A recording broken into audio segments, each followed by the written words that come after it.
Percy's ploy. When Duck was sent to Edward's station, Diesel had to manage the yard alone.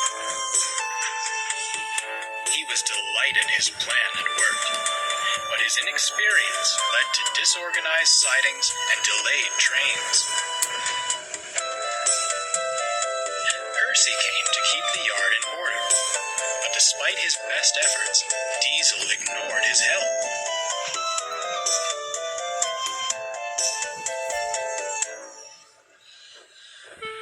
"He's awful," Percy complained. "He spends more time lurking amongst the trucks than shunting. I don't know what you three see in him. Duck is much better." "Ha!" snorted James. "We've no patience for gossipy shunters. And that goes for you, too, little Percy." Percy said no more, but decided it best to keep a watchful eye. The first train of the day is Henry's stopping service, followed shortly by Gordon's Express. One morning, Diesel put the coaches for these trains at the wrong platforms. When Henry arrived, he backed down onto the Express. By the time the station master worked out what happened and the signalman cleared a path to the correct coaches, Henry was delayed and none too pleased. 10 minutes behind schedule, he fumed. "All due to your inadequacy. Revolutionary indeed. If my trains are late again, I'll give you revolutionary." Diesel had no reply. He sulked angrily, thinking how to pay Henry out. By the next morning, Diesel had a scheme. He purposefully put the coaches at the wrong platforms again. Percy, shunting nearby, was about to speak up when Henry arrived. "What's this?" demanded Henry.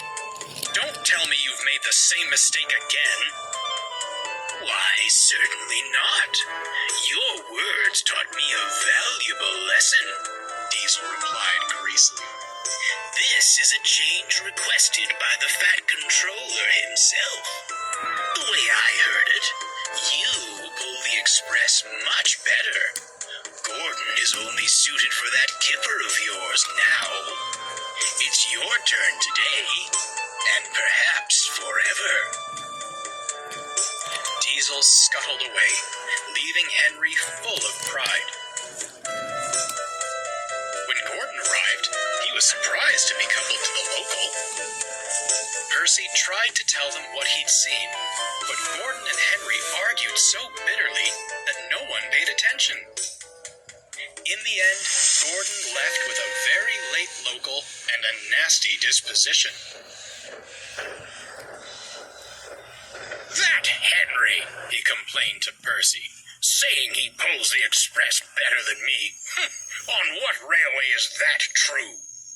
My passengers have never once complained.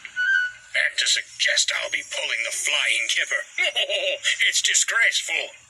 Where did he get such an idea?" "From Diesel," retorted Percy. "I tried to tell you earlier." "You silly big engines," scolded Percy. "Diesel made you act horrid to Duck, and now you're being horrid to each other. Sit around and moan if you'd like, but I've had enough." Percy stormed away, leaving Gordon with much to think about.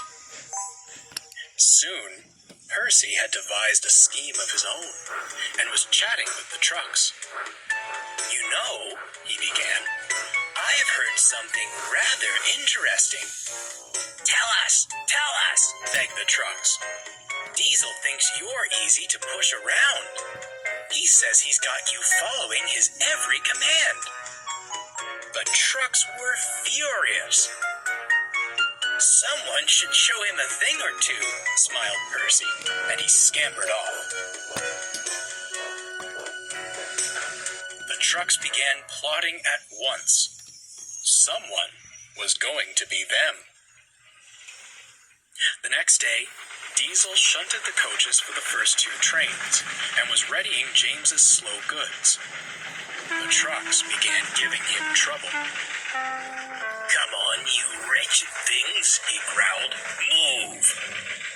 "As you wish," they laughed. As they crossed the junction points, it happened. The truck surged back and pushed Diesel off the rails.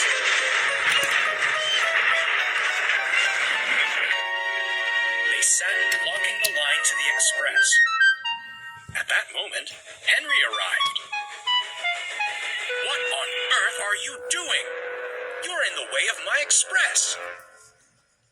Sir Topham Hatt came to see what the matter was. "Please be off with your local train, Henry. I'll attend to this mess."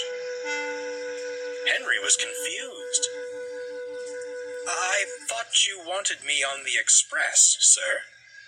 "And where did you hear such a thing?" By the time Henry finished, Diesel was looking rather pale. "That will be all, Henry. Hurry along to your train." "As for you," Sir Topham Hatt said, turning to Diesel, "I shall deal with you later." Before long, Percy and the Cranes had Diesel back on the rails. He spent the rest of the day in the sheds. When the big engines returned, they hissed and glared at him. Silence fell when Sir Topham Hatt arrived. "My engines do not tell lies," he began sternly. "I will not stand for deceitful behavior like this. Furthermore, you have shown you are incapable of handling the work in the yard. I am most disappointed. You will leave this railway at once." Without another word, Diesel squirmed away.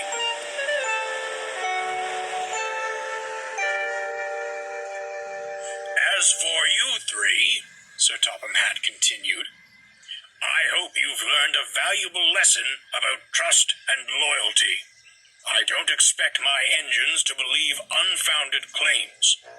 At least one engine saw sense. Although I don't approve of your methods, Percy." He trailed off. Percy blushed.